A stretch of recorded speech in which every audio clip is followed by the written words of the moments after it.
Dear Problema, hanga ako sa'yo dahil lahat ng pag-iwas at pagtataboy ay ginawa ko na. Pero nanatili ka pa rin sa tabi ko. Wow. Buti ka pa tumatagal at hindi nang iiwan kahit bad mood pa ako dahil sa'yo. Kaya lang, napapagod na talaga ako sa'yo.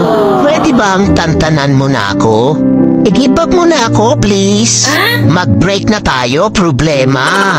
Hindi na kita kayang tagalan. Kaya, iba na lang mahalin mo. Mababaliw na ako kaiisip sa'yo. Pwede, ikaw na lang mag-isip sa akin. Ikaw naman mamroblema sa akin. At nakakapagtaka ka rin problema, no? Dahil wala namang nangyayari sa atin. Bakit nagkaanak ka? Dumami ka pa talaga. Hindi akin yan. Nagawa mo rin pala talaga akong lokohin, ha? P.S. Huwag mo na ako sundan o hanapin pa. Wala akong pananagutan sa'yo. Nagmamahal.